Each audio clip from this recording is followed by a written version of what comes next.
Page 53, Old French Song. It's a melody by Tchaikovsky.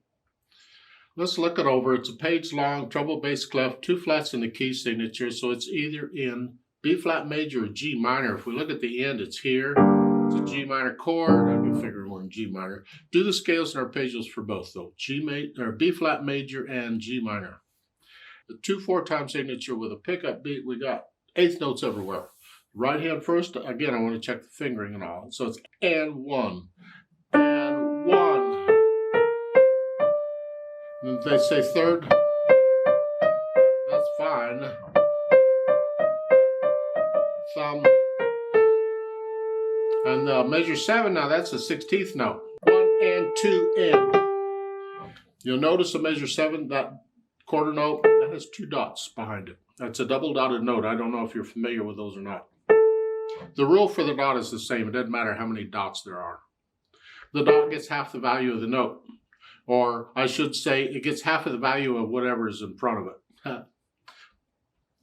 So a dotted quarter note would get 1.5 counts because the dot gets half a count if the quarter note gets 1 and half. Okay. Well, then the second dot gets half of half. It gets half of the first dot. So that's like a 16th note. Well, that makes the 2 dots together like 3 16th notes. So it's 1 E and a, 1 E and a, 2 E and a. Because the quarter note comes on beat 1. It takes up a whole beat. The first dot comes on beat 2. And it takes up a half a beat. So the next dot comes on the and of 2.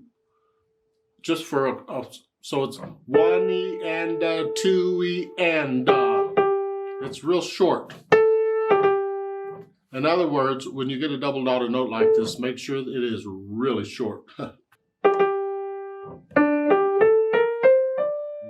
And that takes us down to the bottom, the last 2 measures. We have 2 voices. We need them both. So start with the third to the last measure. 3. And they want here. Well, that didn't work real well. Going from here to here. I don't want to do that. I want to connect this. If I can. But I also need to accommodate this other voice. So that changes things. A couple ways of doing this. I don't know how well your fingering is working and everything. It's a little more advanced fingering, but I don't know how if you can. We can, if we need to, just bring a 4th finger over here and use here, 1 3, then slide off, and then go here, to here. You can do that. So again, it's 4, and then a 1 3, then slide the thumb off, hold the 3 down, and then go here. That, if you want to. That'll sort of work. A little more advanced fingering is here. When you get to here rather than here, I'm going to reach the little finger comes under to play that. So a lot of times we use the little finger like this, similar to the thumb. We do the same with the little finger. It's not quite as easy as the thumb, but it is a good skill to have, and sometimes it comes in handy, and here it does come in handy. So I can do 4, I can use little finger on the A and 2 here, and then I can slide off out and then a 4, and they're all right there. So if you can do that, that's what I recommend. Left hand, we have 2 voices. Again, we have the half note, hold it down. Hold that half note, and if you can't fit up here, you gotta use that. That's fine. I don't know how big your hands are.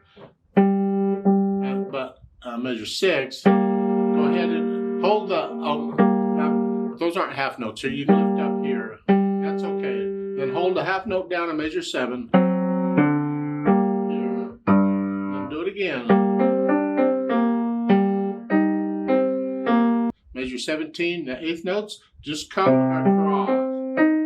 And you're gonna have to move around here, there's nothing we can do about it. This is common fingering because we got these notes, it's fine, but we got one more note to cover. And this is a normal way of doing it. Not the only way to do it, but it's a normal way to do it. Come down.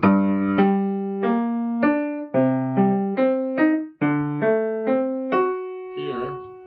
Now if your hands are big and measure 20, you just get them all. You catch them all. You don't have to cover them at the same time because your hand's moving up as you're doing it. If you have smaller hands, you can do that, then you can just do that. That's fine too. The last three measures. Well, last four measures, because you're here. And they want thumb on the last one? No. Stay there. Use a little finger. Because this G and the first note in the next measure is another G. That's a repeated note. We'll change on that. So here to here. So again, the last four measures is here, here, and stay there. Now change. Then the next to the last measure, I do a 2, 3. I want to connect them, and then here. Different fingerings. You can go here. That's another way to finger it. I don't know how you want to finger it. Whatever your teacher says is fine too. Because in the last two measures, that D is tied, or is repeated. The last note and the next to the last measure is a D, and the last measure has a D. It's a repeated note. You can change on that. Whichever. Just once you decide on one, stick with it. Yeah. Now I put the hands together. It's here.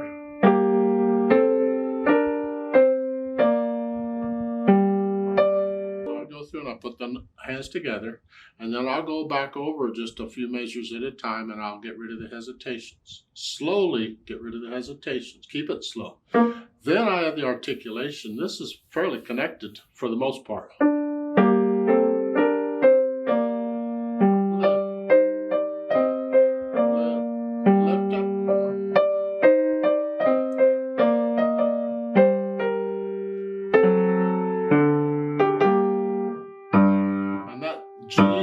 He says staccato, I guess.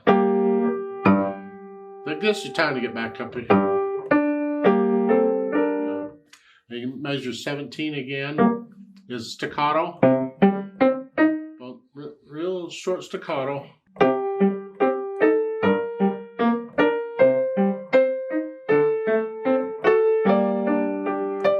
And then measure 21, that last note's by itself.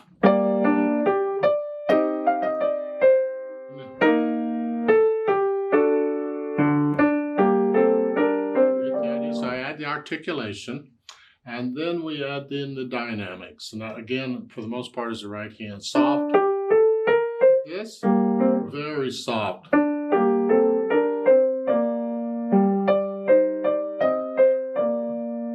get to measure 9, to pick up to measure very soft. It's like you're going to echo that, and this is super soft.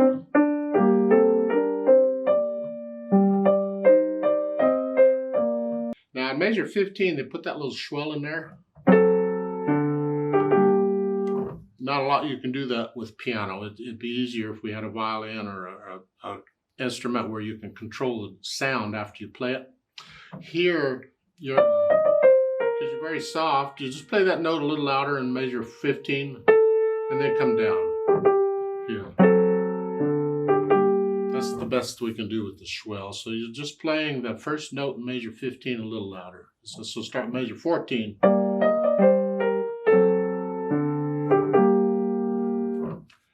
You can, if you want, in my opinion, is you could start the crescendo for the swell in measure 14 at the end of measure.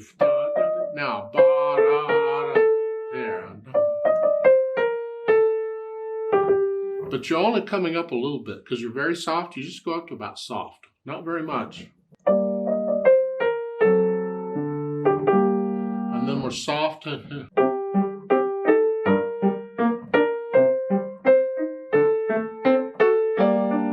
then at the end they give that swell again. Well, I do it about the same way. And then here, a little louder, and come down. Just make sure that 16th note is a short note. Yeah. As far as the speed goes, it's just in the middle. It's moderato, but the 8th note to slow it down a little bit because it's It's the feel of the piece, not necessarily the speed of the beat, huh?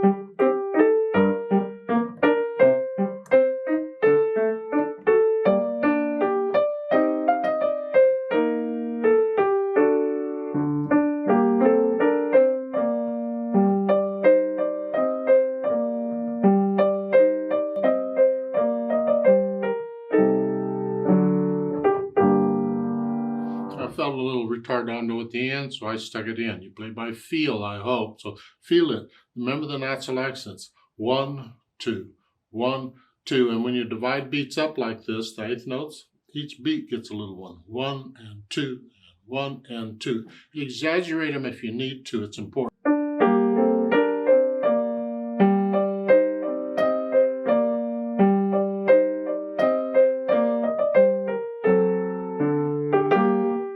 Feel that 1, 2 all the way through.